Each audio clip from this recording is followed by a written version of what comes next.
What if I told you you could replace hundreds of stocks with just a few representative points and still keep most of the information? Imagine you are looking at a huge portfolio of assets, different risks, different behaviors. You cannot analyze everything, and you definitely cannot invest in everything. Welcome back to my channel, and if you are new here, welcome. My name is Anna and I break down machine learning concepts simply. If you're interested in this kind of content, subscribe to my channel. So now on to the video. So here's the real question. How do we choose a small set that still represents the whole? That's exactly the problem K-means is trying to solve. But instead of thinking of it as just a clustering algorithm, think of it as a way to compress a complex system into a few meaningful representatives. So before we even talk about the algorithm, let's start with the problem itself. Let's make this a bit more concrete. Each of these points could be a stock, or more generally, just an object with some behavior. Some behave similarly, some are completely different. Now imagine you have hundreds of these. Note that in this setup, we do not have any data labels. We are not trying to label them. We are not trying to predict anything. We are trying to understand the structure. And more importantly, we want to replace all of this with just a few representative points. Think of it like this. If you were to summarize this entire dataset using only 3 or 5 points, where would you place them? You probably wouldn't place them randomly. You would look for regions where points are concentrated and try to place each representative somewhere in the middle of those regions. And now something happens. Once you place those representatives, every point naturally belongs to the closest one. So now we have two things: representatives and groups formed around them. But those representatives are probably not great yet. So what do? We move each one to better reflect the points assigned to it. And if we keep repeating this, assign points and update representatives, we slowly get a set of points that captures the structure of the entire dataset, and these are called centroids. That's the essence of K-means. Let's make this precise. We have a dataset points x1,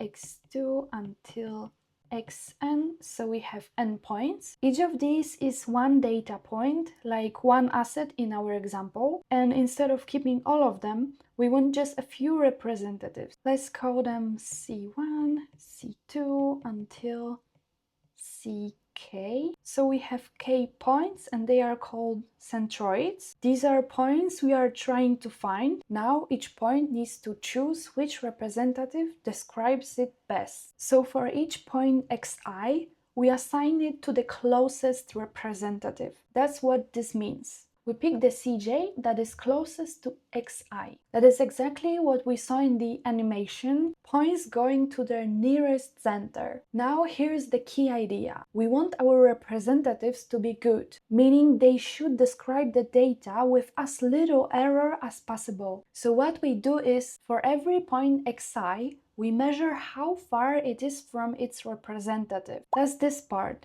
the distance, and we sum this over all points. And we choose the representatives so that this total error is as small as possible. This measure is called inertia. So K-means is really doing one thing. It's finding a small set of points that best reconstructs the dataset. Now something interesting happens. If we fix the assignments, the best representative for each group is just the average of the points in that group. That's why it's called K-means. Now onto the K-means algorithm. So the algorithm becomes very simple.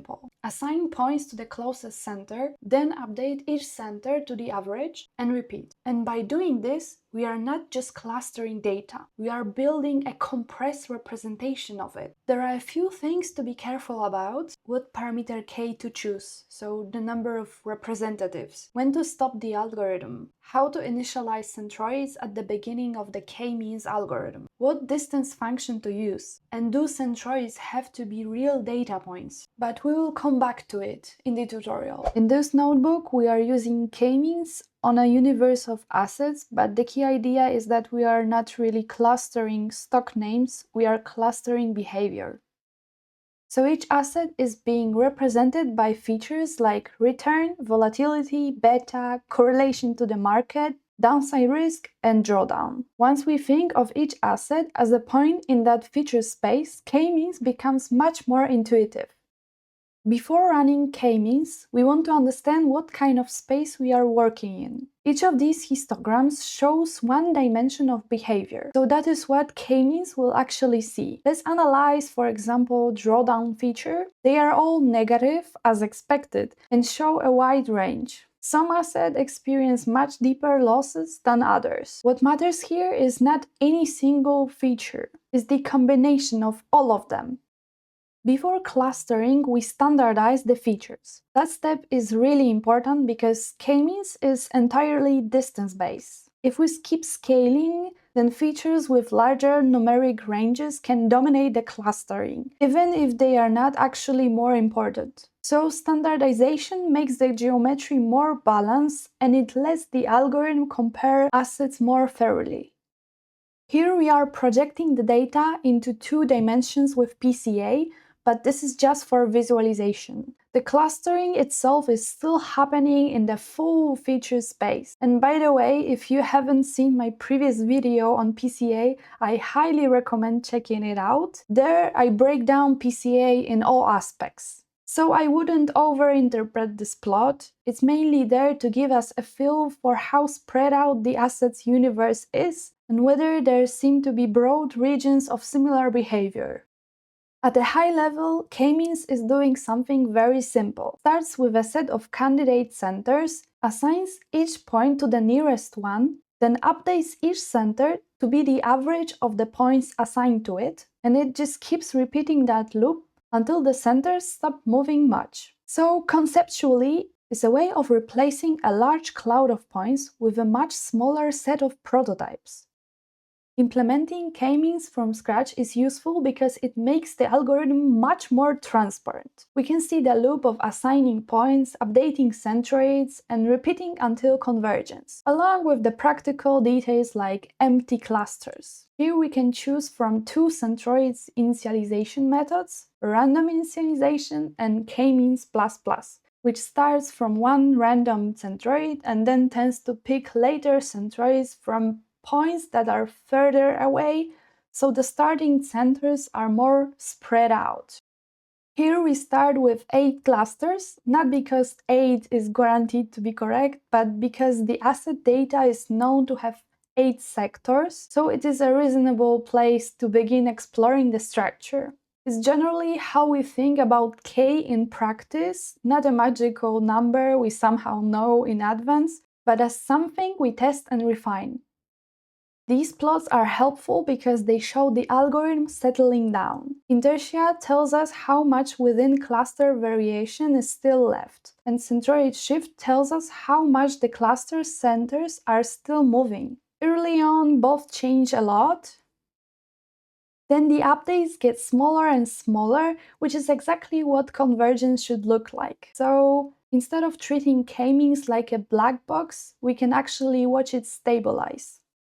This is a useful visual summary of the result, but we should treat it as a rough view, not proof that the clusters are perfect. The main thing we are looking for is whether the clustering seems to be creating sensible groupings rather than something obviously random. And in financial data, we actually expect some overlap and messiness. Markets usually don't split into perfectly clean blobs.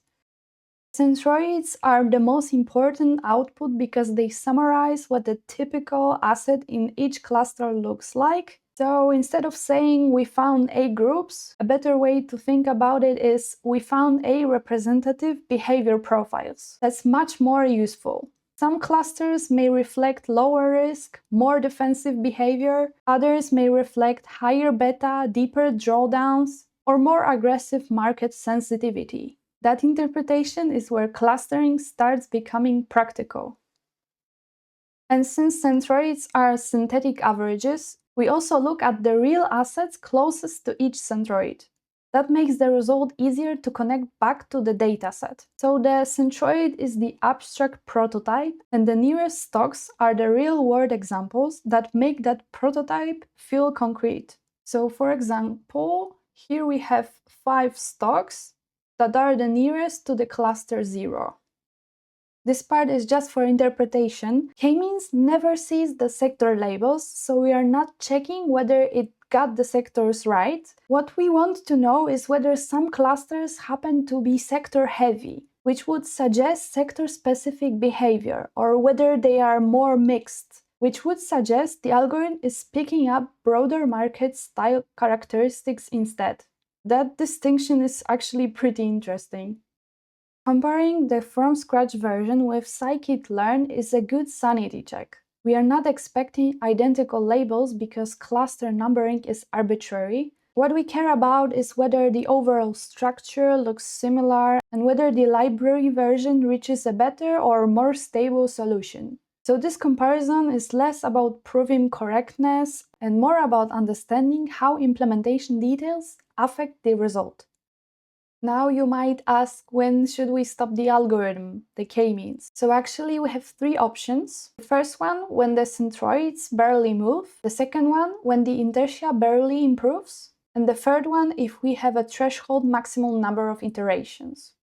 Here in the 15th iteration, we can see that the centroids barely move and we stop the algorithm. Choosing k is always one of the trickiest parts. So rather than pretending there is one perfect answer, we use diagnostics like the elbow curve or silhouette score to get a sense of the trade-off. The main idea is to avoid both extremes. Too few clusters and everything gets oversimplified. Too many clusters and the summary stops being useful. So we are looking for a value of k that gives structure without overfitting noise. Initialization matters a lot more than people sometimes realize, because k-means is not guaranteed to find a global optimum. Different starting points can lead to different final solutions. That's why k-means++ is helpful. It tends to choose smarter starting centroids than purely random initialization. So if we ever get unstable clustering results, the starting point is one of the first things to look at. Another point is that centroids are not always part of the original assets. They are average. So if we require the centroids to be a real data point, we can pick the nearest asset to that centroid. So overall, the way we think about k-means here is not as a perfect clustering truth machine. It's more of a summarization tool. It takes a large and messy asset universe and compresses it into a smaller set of representative behaviors. And for exploratory analysis, that's extremely useful, because it gives us a much cleaner way to reason about the structure of the data. So when is k-means actually useful? At a high level, k-means is most useful when we want to summarize or simplify a dataset. Instead of looking at hundreds of thousands of individual points, we can represent them with a small number of clusters. For instance, we might use it to segment customers into groups with similar behavior, to compress data by finding representative points, or to explore structure in a dataset when we don't have labels. In general, k-means works best when the data has some notion of natural grouping and when similarity can be reasonably captured by distance. So it's less about making predictions and more about understanding and organizing data. But at the same time, k-means comes with some important limitations. First, we have to choose the number of clusters in advance. And in many real-world problems, there is not a single correct answer. Second, the algorithm can be sensitive to initialization. Different starting points can lead to different results, which is why techniques like k-means++ are used. Third, k-means implicitly assumes that clusters are roughly compact and spherical. If the true structure of the data is more complex, k-means may not capture it well. It is also sensitive to the scale of the features. If one feature has a larger numerical range than others, it can dominate the clustering. And finally, k-means is sensitive to outliers since it uses means. A few extreme points can pull the centroid and distort the result. So while the k-means is simple and powerful, it's important to understand what assumptions it's making and when those assumptions might break down. So to summarize, in this video we explored one of the most fundamental machine learning algorithms, k-means. But more importantly, we didn't just apply it, we tried to understand what it's really doing. From intuition and visualization to a from-scratch implementation to a real-world example where we use financial data to find a set of representative assets. And finally, we looked at its limitations. So what are the key takeaways from k-means? First, k-means is fundamentally a distance-based algorithm. Groups points together based on how close they are in a given space. Second, the algorithm itself is simple. It alternates between assigning points to clusters and updating centroids. But even though the steps are simple, the behavior that emerges can be quite complex. Third, the result depends heavily on our choices. Things like the number of clusters or the initialization and even how we scale the data can all change the outcome. Finally, k-means is not a final answer. It's a tool for exploration. It helps us simplify complex data and uncover structure, but it does not guarantee that structure is meaningful. And once you understand that, you can use k-means much more effectively. If you haven't seen my previous videos, I highly recommend checking them out. I cover topics like principal component analysis and linear regression in a similar style. If you found this helpful, feel free to like the video, it really helps more curious minds like you discover it. If you're interested in this kind of content, consider subscribing so you don't miss future videos. As always, all the resources from this video, including the code, will be in the description below. Thanks for watching and I will see you in the next one. Bye!